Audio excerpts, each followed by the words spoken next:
पिछले दिन हमने जिस विषय किया था या विचार किया था उसे हम जरा फिर से दौड़ा कर देख लेंगे। हमने इस बात को देखा कि मसीही गवाही संसार में कैसी होनी चाहिए। एक विश्वासी को संसार में प्रभु यीशु मसीह के गवाह के रूप में किस तरह से जीना चाहिए। हमने देखा इसमें कि दो गलत तरीके हैं। एक तो यह है कि हम अपने आप को पूरी रीति से संसार के लोगों से काट लें और उनके साथ कुछ भी मेल जोल न रखें, या अपने आप को उनके साथ जिस तरह से एक मेल जोल रख कर उनके ऊपर प्रभाव डालना चाहिए, उसके विपरीत हम अपने आप को काट लें। और हमने इस बात को देखा था कि एक सही तरीका नहीं है। दूसरा तरीका है कि समझौता कर लेना, संसार के लोगों के समान व्यवहार करने लगना। हमने देखा कि सही तरीका यह है कि हम संसार में तो हैं, परंतु संसार के समान नहीं, परंतु संसार के ऊपर प्रभाव डालने के लिए बुलाए गए हैं। और फिर हमने देखा कि मसीह गवाही जीवन के द्वारा और वचन के द्वारा या फिर सुसमाचार की घोषणा के द्वारा हमें करनी है।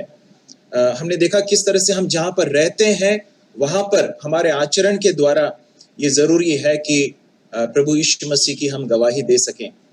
हमारे कार्यस्थल में हमारी मसीही गवाही के विषय में हमने विचार किया, और हम में से जितने विद्यार्थी हैं उनके लिए हमने देखा कि हम अपने कैंपस में, अपने विद्यालय या कॉलेज में किस तरह से मसीह के गवाह हो सकते हैं। फिर हमने इसके पश्चात हमने देखा कि वचन के द्वारा या सुसमाचार की घोषणा के द्वारा परमेश्वर हमसे अपेक्षा करते हैं कि हम प्रभु यीशु मसीह के गवाह हों।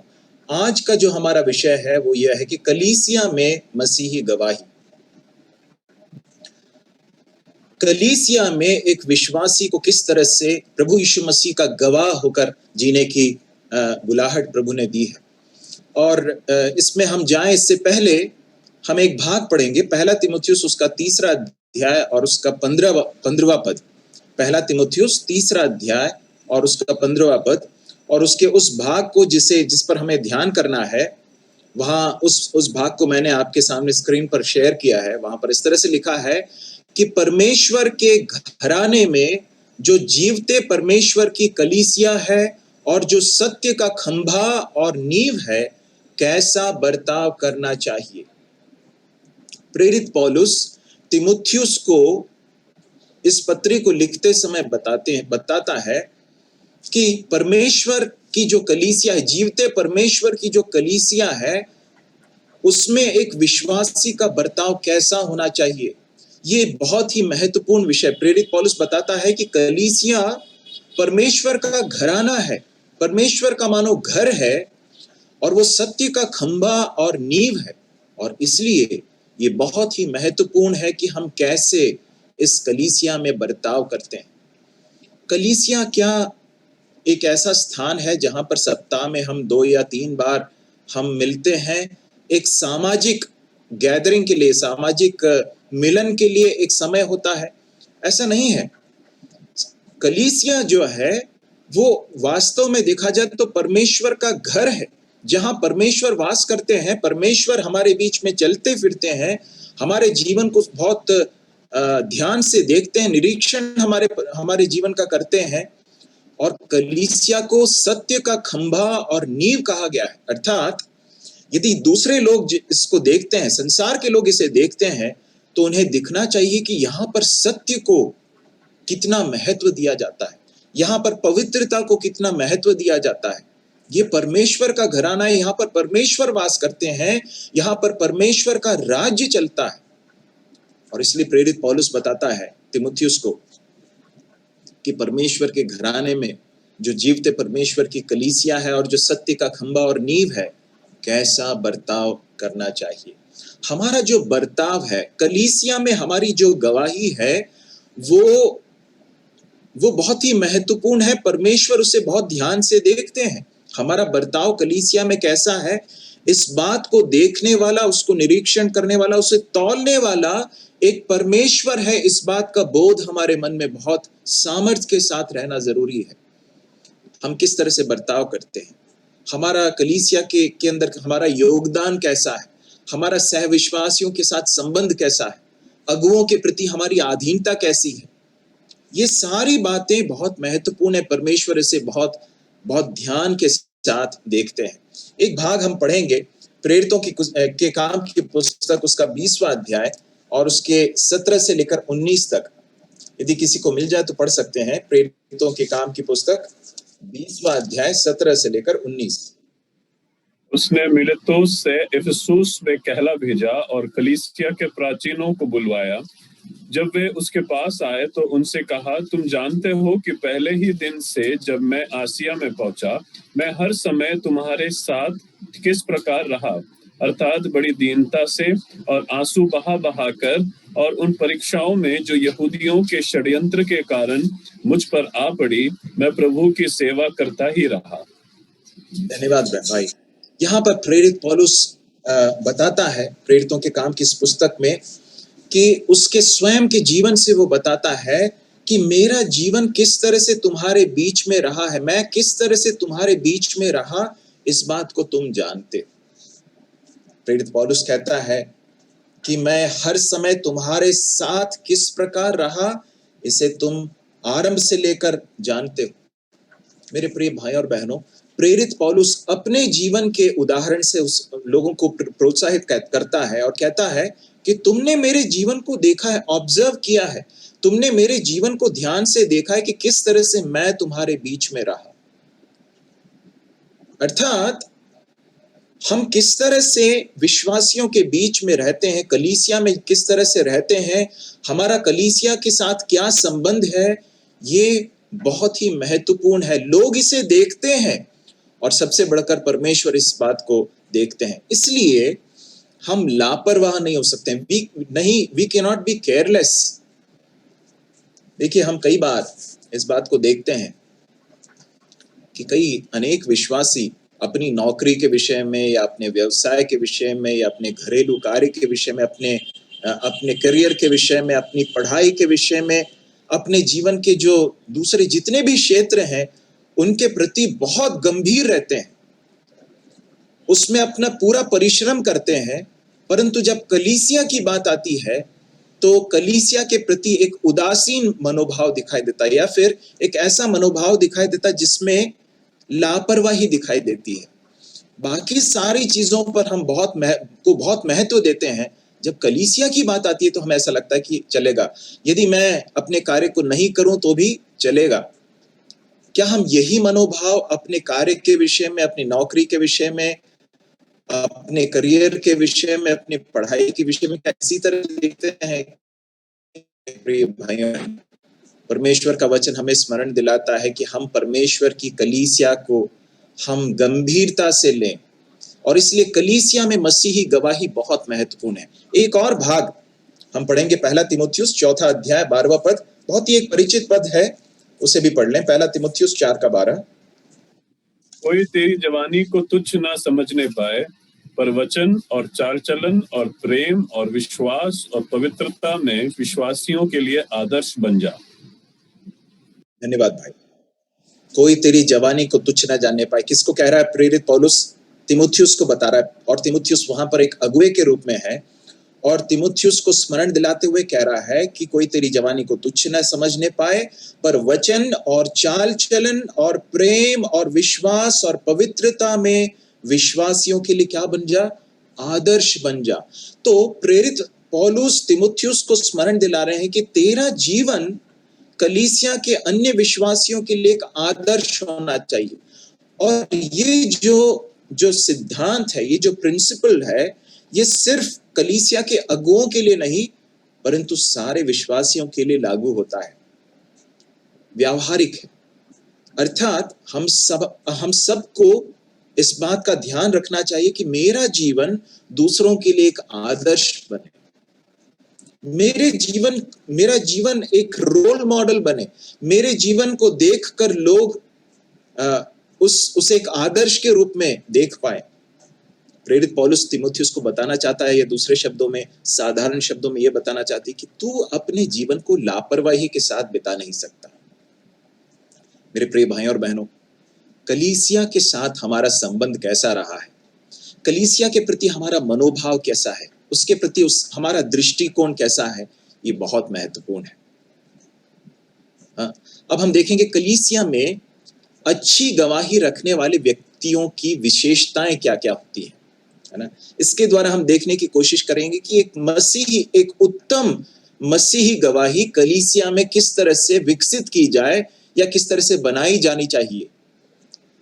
तो सबसे पहला जो बात है, जो मैं आपके सामने पहली बात जो रखना चाहता हूं वो है कि एक उत्तम गवाही जिस व्यक्ति की होगी या जिसकी अच्छी गवाही होगी कलीसिया में, वो कलीसिया में बहुत ही सक्रिय योगदान देने वाला एक व्यक्ति होगा। इसका अर्थ क्या है?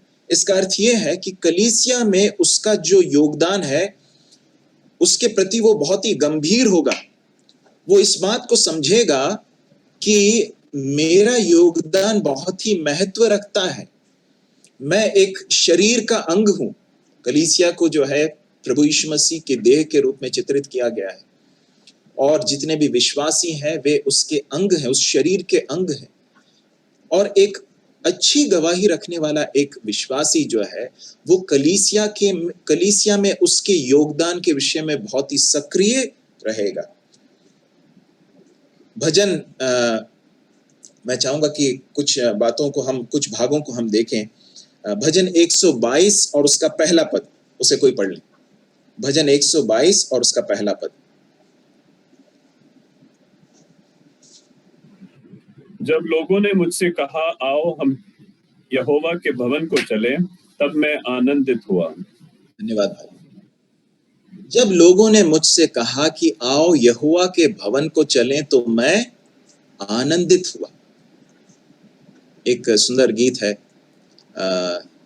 मैं खुश हुआ जब वो मुझे कहने लगे आ खुदा के घर चले।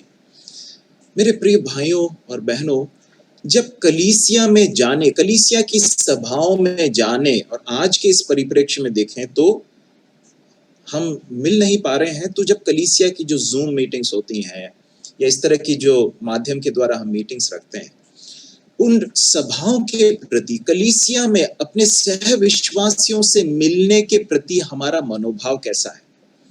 क्या हमारे अंदर एक बहुत बड़ी ललक रहती है, बड़ी इच्छा रहती है कि मैं कब अपने भाई बहनों से मिलूं, कब मैं अपने विश्वासी भाई बहनों के साथ मिलने का मुझे अवसर मिलेगा? यहां पर लिखा है कि जब उन्होंने मुझसे कहा आओ हम यहोवा के भवन को चलें, मैं बहुत आनंदित हुआ।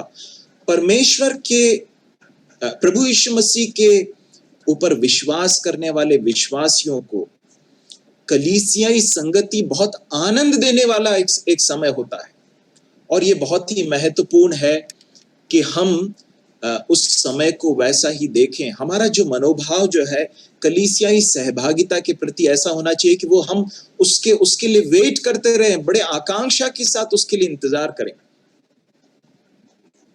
कई बार अनेक लोगों के लिए कलीसियाई सभाएं जो है बोझ बन जाती, बोझिल बन जाती। मैं चाहूंगा कि एक और भाग इसके संबंध में हम देखें। मलाकी की पुस्तक, उसका पहला अध्याय और उसका 13वां पद। मलाकी की पुस्तक पहला अध्याय और उसका 13वां पद। फिर तुम ये भी कहते हो, ये कैसा बड़ा उपद्रव है। सेनाओं के यहोवा का वचन है, तुमने उस भोजन वस्तु के प्रति नाक, भौं, सिकोड़ी और अत्याचार से प्राप्त किए हुए और लंगड़े और रोगी पशु की भेंट ले आते हो। क्या मैं ऐसी भेंट तुम्हारे हाथ से ग्रहण करूं? यहोवा का यही वचन है।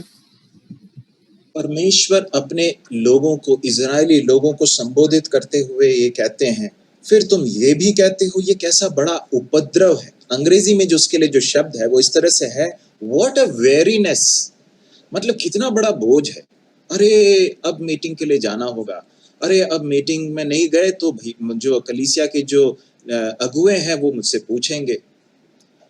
कलीसियाई सहभागिता जो है क्या हमें आनंद देती है? क्या हम उसमें आनंद लेते हैं, या हमारे लिए वो बोझ का एक कारण बन जाती है? मैं आपको बताना चाहता हूं कि बोझ कब बन जाता मालूम है? जब परमेश्वर के साथ हमारा संबंध सही नहीं रहता है, तो फिर कलीसियाई सभाएं हमारे लिए बोझिल बन जाती हैं, हमारे लिए बहुत बड़ा एक, क्या बोलना चाहिए, उपद्रव बन जाती है। यहाँ पर इस तरह से लिखा। हम मलाकी की पुस्तक को हम पढ़ें तो हमें समझ में आता है कि परमेश्वर के लोगों ने परमेश्वर के साथ के उस प्रेम के संबंध को छोड़ दिया। उनके लिए दूसरी जो सांसारिक चीजें जो है बहुत ज्यादा महत्वपूर्ण हो गई, इसलिए परमेश्वर के साथ की सहभागिता और परमेश्वर की आराधना और परमेश्वर की आराधना में जो सही रीति से आराधना करना है, ये सब उनके लिए जो है बहुत बोझिल बन गया। मेरे प्रिय भाइयों और बहनों, एक उत्तम गवाही रखने वाला, मसीही गवाही रखने के लिए बहुत जरूरी है कि हम कलीसिया में हमारा सक्रिय योगदान हो। कलीसिया में जाना, कलीसिया के सभाओं में जाना हमारे लिए आनंद का कारण है। कलीसिया में जाते समय हम जल्दी पहुंचे, समय से पहले पहुंचे। और आज ऐसी स्थिति है कि हम मिल नहीं पा रहे हैं। जरा सोचकर देखिए कि कितने ही वर्ष, कितने अनेक वर्ष परमेश्वर ने हमें दिए। आज हमें समझ में आ रहा है इसका मूल्य, कि कितने कोई समस्या नहीं थी, हम बेधड़क जा सकते थे। अब जो है कलीसियाई सभाओं के लिए इतनी सारी बंदिशें हो गई हैं। हम एक दूसरे से मिल नहीं पाते हैं, अगर मिलते हैं तो भी हमें एक दूसरे से दूर रहना पड़ता है। प्रभु सहायता करे कि हम इन सभाओं के मूल्य को समझ सकें। मेरे प्रिय भाइयों और बहनों, कलीसियाई सभाओं में पहले पहुंचे। जब भी प्रभु हमारे लिए एक ऐसा अवसर दे जब हम फिर से मिल सकें, जल्दी पहुंचें। हॉल को तैयार करने में, गीत की पुस्तिकाओं को रखने के लिए, साफ सफाई करने के लिए, इन सारी चीजों के लिए हम अपने योगदान को दें। कलीसिया में सक्रिय योगदान दें। एक तैयारी के साथ हम परमेश्वर के भवन में आए, हम सभाओं में आए।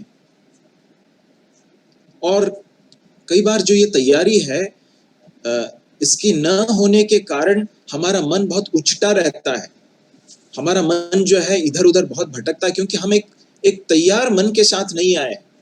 सभाओं में आने से पहले बहुत जरूरी है कि हम अपने हृदय को उसके लिए तैयार करें। एक दिन पहले से ही तैयार करें। जो पिछला सप्ताह रहा है उसमें यदि कोई ऐसी बात है जो परमेश्वर और हमारे बीच में आड़े आती है तो उसको ठीक करें। शारीरिक रूप से और मानसिक और आत्मिक रूप से अपने आप को उस सभा के लिए तैयार करें। क्यों? क्योंकि ये बहुत ही महत्वपूर्ण और बहुत ही बहुमूल्य समय है। प्रभु हमारी सहायता करे कि हम ऐसा कर सकें। बहुत अलर्ट होकर, बहुत ही सजग होकर हम बैठें, प्रार्थना पूर्वक सभाओं में बैठें और एक खुले हुए हृदय के साथ बैठें, सीखने वाले हृदय के साथ बैठें। जब गीत गाए जाते हैं तो अपने हृदय से गाएं। उन गीतों के शब्दों को जो है समझ कर गाएं। कई बार सभाओं में कई विश्वासी गीत गाते नहीं हैं, सिर्फ सुनते हैं या बुदबुदाते हैं। हम जोर से गाएं। हो सकता है हमें इतनी अच्छी तरह से गाना ना आता हो, परंतु फिर भी गाएं, जोर से गाएं। प्रभु आपकी धुन से कहीं अधिक बढ़कर आपके हृदय से निकलने वाले उस प्रेम को देखता है, भक्ति को देखता है। तो हम गाएं। और जब कोई व्यक्ति प्रार्थना करते हैं या प्रभु को धन्यवाद देते हैं, उस समय पर हम भी अपने आत्मा में उस व्यक्ति के साथ एक हो जाएं। हम उसके साथ एक हो जाएं इस तरह से कि हम उस व्यक्ति के साथ स्पिरिट में, अपनी आत्मा में एक होकर हाँ और आमीन में उसके साथ जुड़ जाएं। परमेश्वर की उपस्थिति के प्रति सजग रहें। कई बार सभाओं में आते हैं, हमारा ध्यान इधर उधर रहता है, आसपास के लोग क्या कर रहे हैं। कई बार हमारे मन में ऑफिस के ख्याल आ सकते हैं या फिर बहुत सारी दूसरे विचार आ सकते हैं, परंतु ये कितना महत्वपूर्ण समय है। तो इसलिए कलीसिया में सक्रिय योगदान। जूम मीटिंग्स में जब बैठते हैं, मैं आपको बताना चाहता हूँ, बहुत कुछ व्यावहारिक चीजें मैं बताना चाहता हूँ। जूम मीटिंग्स में ये बहुत ही स्वाभाविक है कि हमारा ध्यान इधर उधर जा सकता है। क्यों? क्योंकि हम दूसरे भाई बहनों के साथ एक हॉल में नहीं बैठे, हम अपने घरों में बैठे होते हैं। तो इसलिए कई बार बहुत लापरवाही के साथ बैठ सकते हैं। परंतु जब बैठते हैं तो इस तरह से सोचें कि हम अपने हॉल में बैठे हैं, अपने सहविश्वासियों के साथ बैठें। इस तरह से बिना लापरवाही ना करें, परमेश्वर की उपस्थिति के एहसास में बैठें और नोटबुक और पेन लेकर बैठें और ध्यान से सुने जो कहा जा रहा है। परिवार के साथ बैठें, बच्चों को हम प्रोत्साहित करें, बच्चों को अनुशासित करें कि वे भी साथ में बैठें और समझ सकें कि ये जो दौर है, जो कोरोना का जो ये दौर चल रहा है, ये भले ही बहुत कठिन दौर है, परंतु ये इस समय पर हम लापरवाह नहीं हो सकते हैं। जब गीत गाए जाते हैं तो ये संभव नहीं है कि सब लोग एक साथ गाएं, अनम्यूट करके सभी लोग एक साथ गाएं, क्योंकि वो संभव नहीं है। सबकी आवाजें अलग अलग तरीके से आएंगी, एक साथ नहीं आएंगी। इसलिए कोई एक व्यक्ति जो जब लीड करते हैं या एक से अधिक लोग लीड करते हैं, तो उस समय पर हम भले ही म्यूट हैं, हमारा माइक ऑफ होगा, परंतु हम जोर से गाएं, अपने अपने स्थानों में उसके साथ जुड़कर गाएं। प्रभु हमारी सहायता करे कि इन सारी चीजों को हम गंभीरता से ले सकें। तो कलीसिया में सक्रिय योगदान बहुत ही महत्वपूर्ण है। दूसरी बात, सह विश्वासियों के साथ हमारा उदाहरणीय संबंध। एक अच्छी गवाही रखने वाला व्यक्ति सह विश्वासियों के साथ बहुत ही उदाहरणीय या बहुत ही उत्तम एक संबंध रखेगा। मरकुस रचित सुसमाचार 9वां अध्याय और उसके 50वें पद को कोई पढ़ लें। नमक अच्छा है, पर यदि नमक का स्वाद जाता रहे तो उसे किस से नमकीन करोगे? अपने में नमक रखो और आपस में मेल मिलाप से रहो। आपस में मेल मिलाप से रहो। देखिए, प्रभु यीशु मसीह ने पहाड़ी उपदेश में इस तरह से कहा, धन्य है वे जो मेल कराते हैं, वे परमेश्वर की संतान कहलाएंगे। परमेश्वर संतानों की खासियत में मेल या मेल मिलाप की खोज में रहते हैं। और हमारा जो विरोधी है ना, शैतान, वो हमेशा इस फिराक में रहता है कि किस तरह से विश्वासियों के बीच में फूट डाले, झगड़े उत्पन्न करे। और इसलिए बहुत ही जरूरी है कि एक अच्छी गवाही रखने के लिए हम आपस में मेल रखें, आपस में जो आत्मा की एकता है उसको बनाए रखने के लिए परिश्रम करें। ये आसान नहीं है मेरे प्रिय भाई और बहनों, क्योंकि कलीसिया में अलग अलग पृष्ठभूमि से आने वाले लोग रहते हैं, अलग अलग परिपक्वता रखने वाले लोग रहते हैं, और कई बार कई लोगों की बातें आपको शायद बुरी लग सकती हैं। हो सकता है आपकी बात से किसी को बुरा लग जाए। तो ये सारी चीजें बहुत स्वाभाविक हैं, और उस समय पर बहुत ही जरूरी है कि हम एक दूसरे के साथ मेल के साथ रहें, है ना। रोमियो उसके 15वें अध्याय के 7वें पद में इस तरह से लिखा, जिस तरह से मसीह ने तुम्हें ग्रहण किया है, वैसे ही तुम भी एक दूसरे को ग्रहण करो।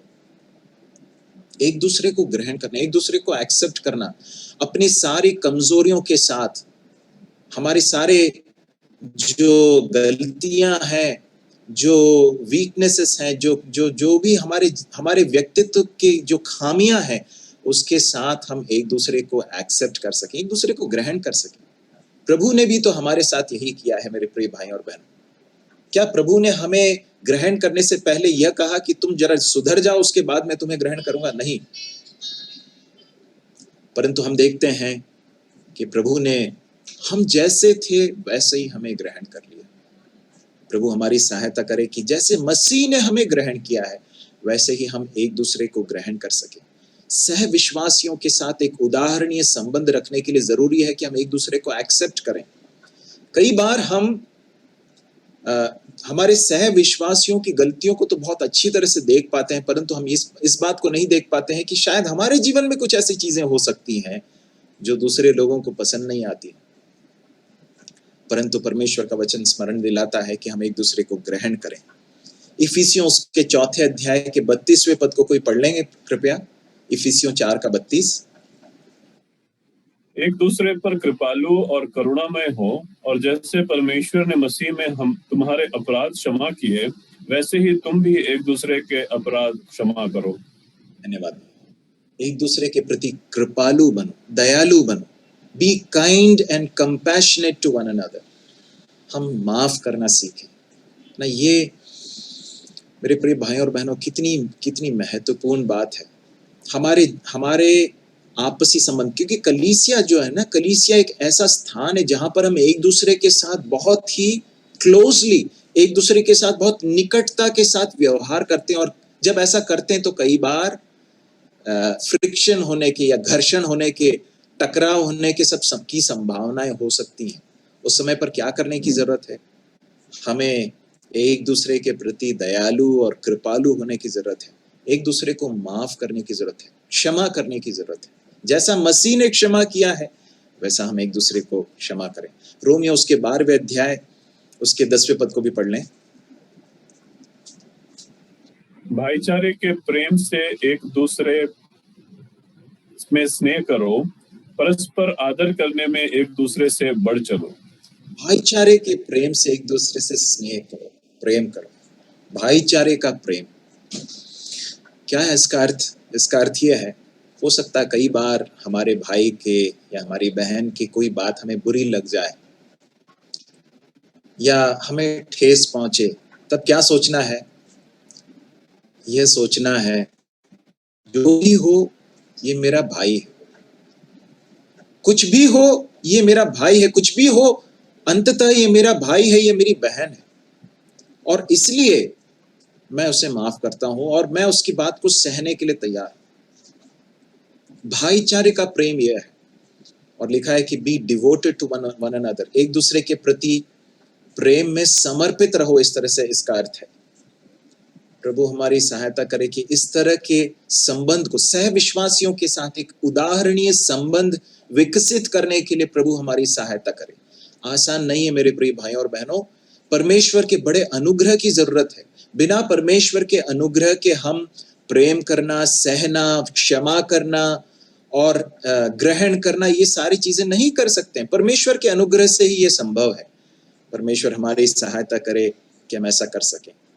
फिर रोमियो उसके पहले अध्याय उसके 10 से लेकर 12 तक प्रेरित पौलुस कहता है, रोमियो को जब पत्र लिखना आरंभ करता है तो वो कुछ कहता है, उससे भी कोई पढ़ लेंगे प्लीज। और नित्य अपनी प्रार्थनाओं में विनती करता हूँ कि किसी रीति से अब तुम्हारे पास आने की मेरी यात्रा परमेश्वर की इच्छा से सफल हो, क्योंकि मैं तुमसे मिलने की लालसा करता हूँ कि मैं तुम्हें कोई आत्मिक वरदान दूं जिससे तुम स्थिर हो जाओ। अर्थात ये कि जब मैं तुम्हारे बीच में हूँ तो हम उस विश्वास के द्वारा जो मुझ में और तुम में है एक दूसरे से प्रोत्साहन पाएं। धन्यवाद भाई। तो प्रेरित पौलुस जब रोम के विश्वासियों के बारे में सोचता था, उसके मन में क्या आता था? वो प्रार्थना करता था, और किस विषय के लिए प्रार्थना करता था? कि किसी भी तरह से मुझे वहां पर जाने के लिए एक अवसर मिल जाए। रोम में जो विश्वासी है, मेरे भाई बहन है, विश्वास में जो मेरे भाई बहन है, उनसे मैं मिलना चाहता हूं, उनसे मिलने की बड़ी ललक रखता हूं। ये वहां कहता है कि मैं लगातार स्मरण करके प्रार्थना कर रहा हूं और नित्य अपनी प्रार्थनाओं में विनती करता हूं कि किसी रीति से अब तुम्हारे पास आने की मेरी यात्रा परमेश्वर की इच्छा से सफल हो जाए। और क्या कहता है? क्योंकि मैं तुमसे मिलने की लालसा करता हूं। मेरे प्रिय भाइयों और बहनों, क्या हमारे सह विश्वासियों से मिलने की बड़ी लालसा रखते हैं क्या? प्रेरित पौलुस के अंदर ऐसा था। एक अच्छी मसीही गवाही रखने वाले एक व्यक्ति के अंदर ये गुण देखा जा सकता है कि वो सह विश्वासियों से मिलने के लिए बहुत ललक रखेगा, लालसा रखेगा। फिर हम आगे पढ़ते हैं, वो कहता है कि मैं क्यों मिलना चाहता हूं? मैं इसलिए मिलना चाहता हूं कि मैं तुम्हें आत्मिक रूप से तुम्हारी उन्नति का कारण बन सकूं। आगे वो कहता है कि जिससे तुम स्थिर हो जाओ, और जब मैं तुम्हारे बीच में हूं तो हम उस विश्वास के द्वारा जो मुझ में और तुम में है एक दूसरे से प्रोत्साहन पाए। मैं क्यों मिलना चाहता हूं? मैं इसलिए मिलना चाहता हूं कि मैं दूसरों को प्रोत्साहित कर सकूं, और मैं इसलिए भी मिलना चाहता हूं कि मैं खुद भी प्रोत्साहन पाऊं। प्रभु हमारी सहायता करे कि हम अपने सह विश्वासियों के साथ इस तरह के एक प्रेम संबंध में आ सके।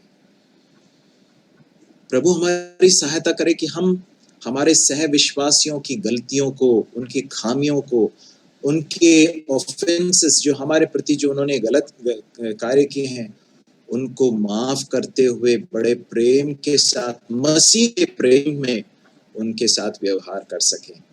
इस तरह का एक उदाहरणीय संबंध रखना एक अच्छी गवाही की बात होती है। तो कलीसिया में अच्छी गवाही रखने वाला व्यक्ति कलीसिया में अपना सक्रिय योगदान देता है और सह विश्वासियों के साथ उदाहरणीय संबंध रखता है। तीसरी बात, वह अपने आत्मिक वरदान को पहचानता एवं कलीसिया की उन्नति के लिए उनका उपयोग करता है। पहला पत्रस 4 का 10 को पढ़ लें।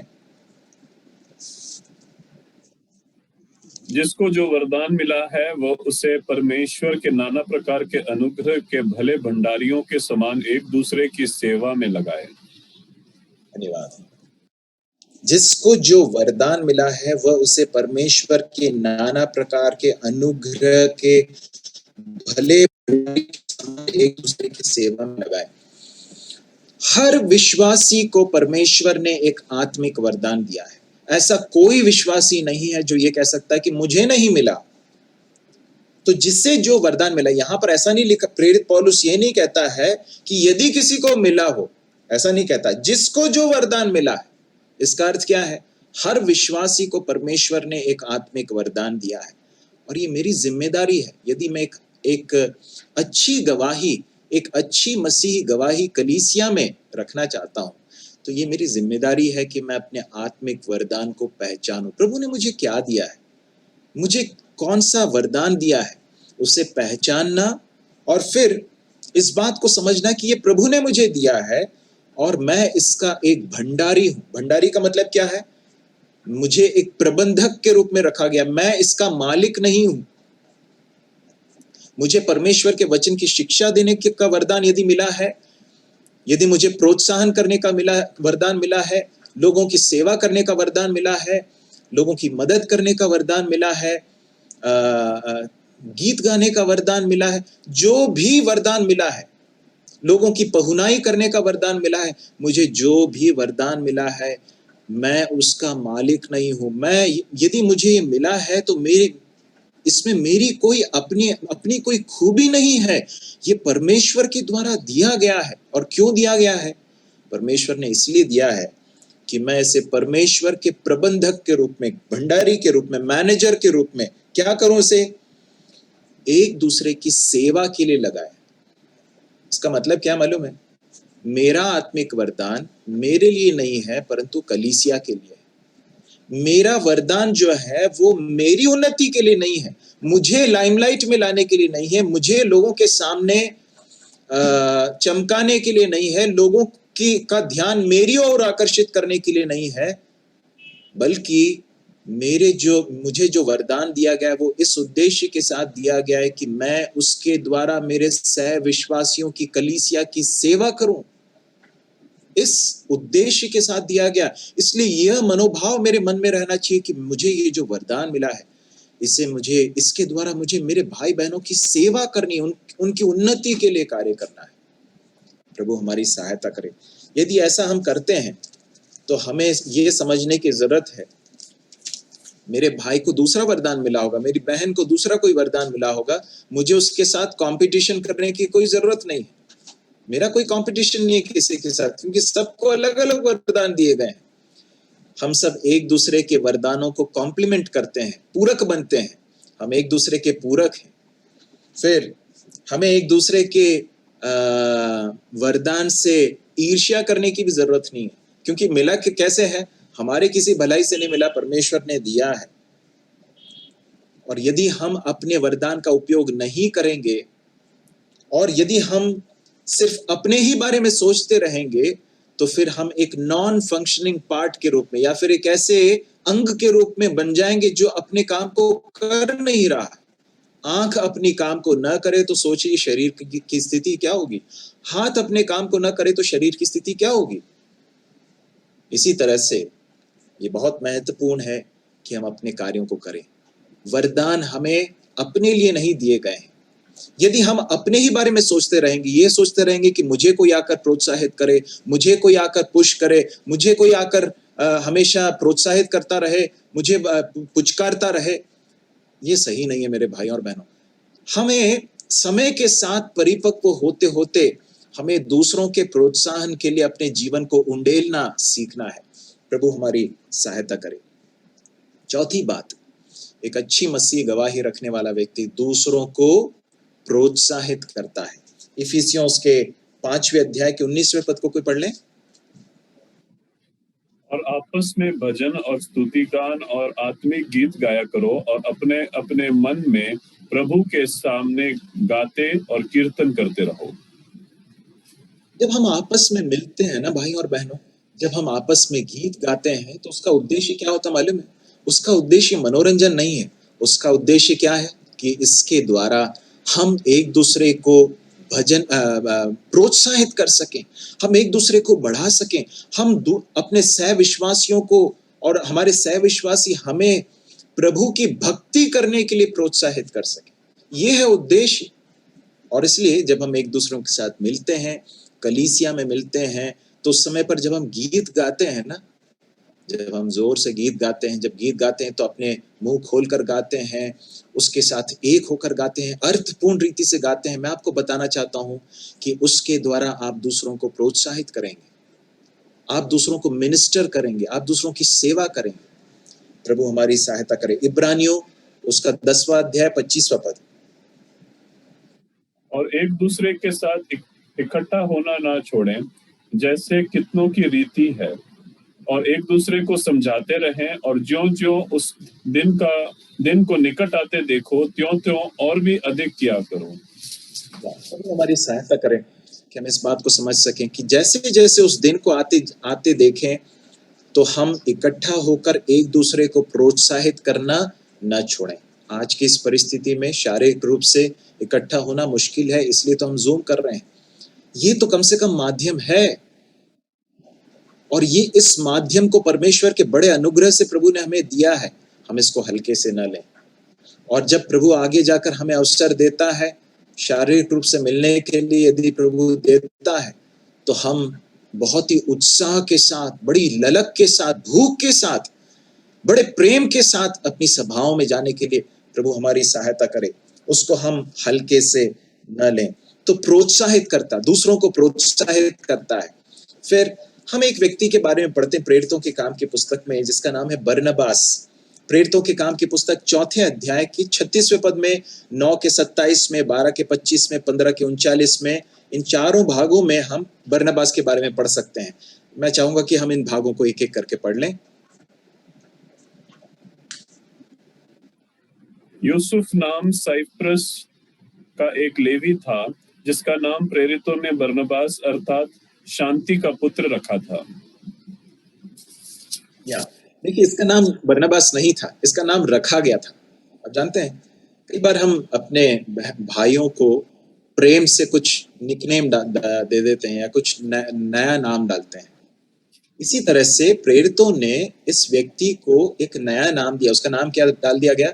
बरनबास। और बरनबास का अर्थ क्या है? शांति का पुत्र या प्रोत्साहन का पुत्र। अब जरा देखें 9वें अध्याय के 27वें पद को, इसने क्या किया? परंतु बरनबास ने उसे अपने साथ प्रेरितों के पास ले जाकर उनको बताया कि इसने किस रीति से मार्ग में प्रभु को देखा, और उसने इससे बातें की। फिर दमिश्क में इसने कैसे हियाव से यीशु के नाम से प्रचार किया। एक समय ये यहाँ पर शाऊल के बारे में बताया गया। शाऊल ने प्रभु यीशु मसीह पर विश्वास किया, परंतु कलीसिया के जो लोग हैं, विश्वासी हैं, वो उसे ग्रहण करने के लिए तैयार नहीं थे। उनके मन में अभी भी भय था। परंतु बरनबास वहां गया, उसके पास। किसके पास गया? शाऊल के पास गया। रिस्क लेकर गया, खतरा लेकर गया, क्योंकि उसे भी नहीं मालूम था, परंतु फिर भी गया। जाकर उसे लेकर आया। उसने कलीसिया के साथ उसका इंट्रोडक्शन किया, परिचय कराया, और कहा कि नहीं, इसके जीवन में वास्तव में परमेश्वर का काम। पद को देखें।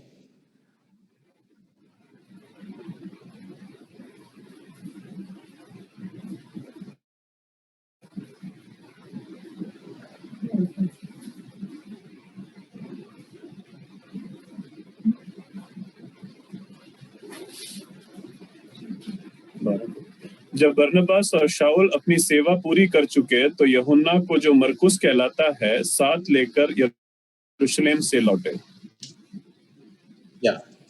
अब यहाँ पर बरनबास जो है, एक और व्यक्ति को, शाऊल, पौलुस उसके साथ है, परंतु उसके साथ उनके साथ एक और व्यक्ति को ये लोग ले लेते हैं।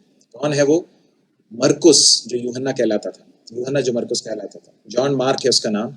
उसको वो लोग लेकर चलते हैं। देखिए, आगे जाकर हम देखते हैं कि मिशनरी यात्रा में ये अपने साथ ले जाते हैं, परंतु कुछ यात्रा पूरी करने के बजाय मरकुस जो है अपनी यात्रा अधूरी छोड़कर चला जाता। क्या कारण था नहीं मालूम, परंतु प्रेरित पौलुस को जो है ये बात पसंद नहीं आती, उसको बहुत खराब लगता है। और अगली यात्रा में जब पौलुस और बरनबास निकलने के लिए जाते हैं, उस समय पर बरनबास कहता है कि मरकुस को ले चलते हैं, पौलुस कहता है कि नहीं, उसको नहीं ले चलना है।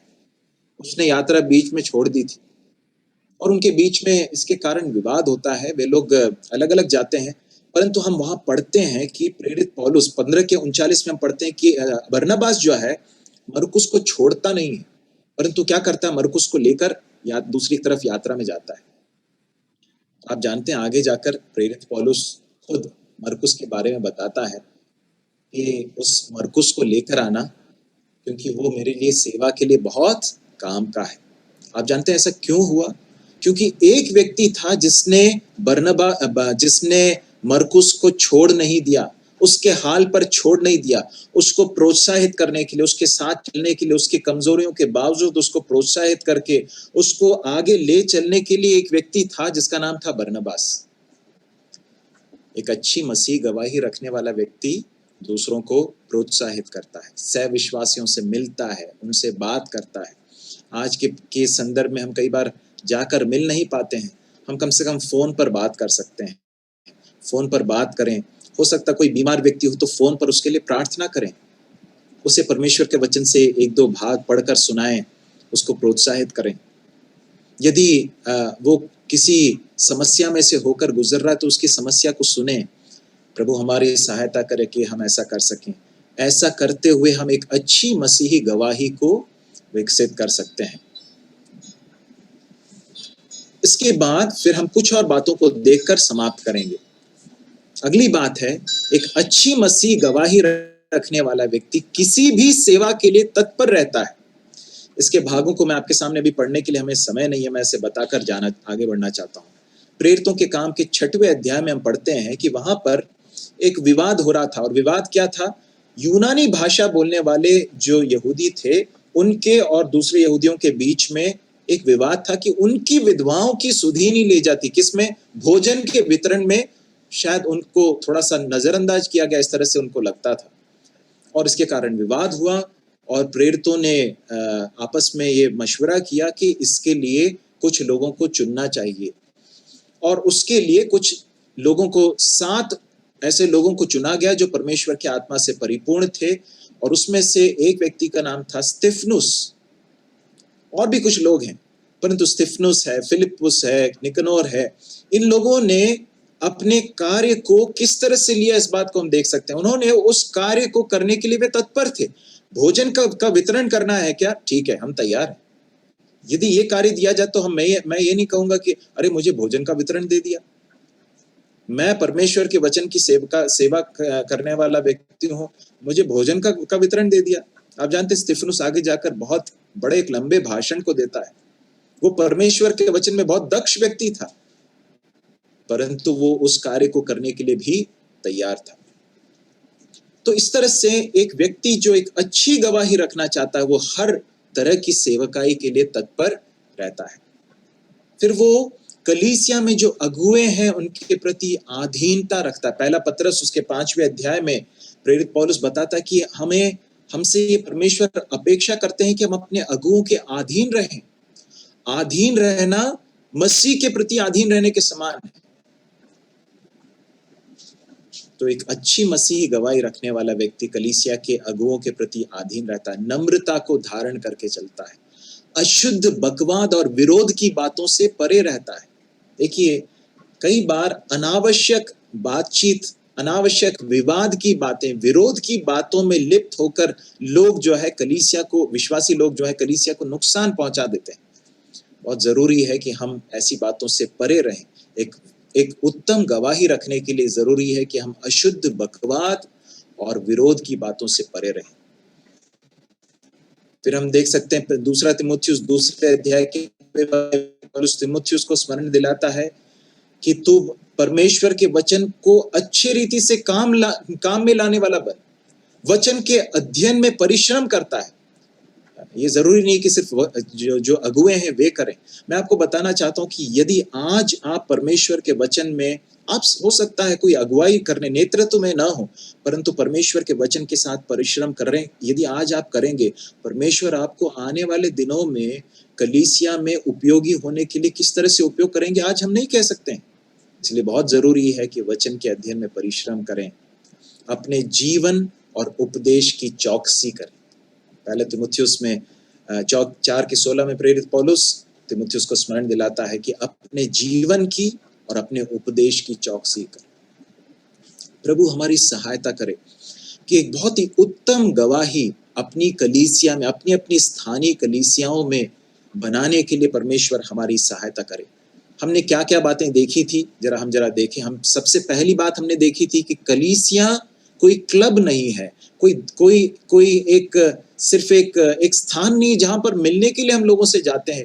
वो परमेश्वर का घर है और इसलिए हम गंभीरता से अपने सहभागिता को, हमारे बर्ताव को, सहविश्वासियों के साथ के संबंध को, अगुओं के प्रति हमारी अधीनता, इन सारी बातों को देखें। हम लापरवाह नहीं हो सकते।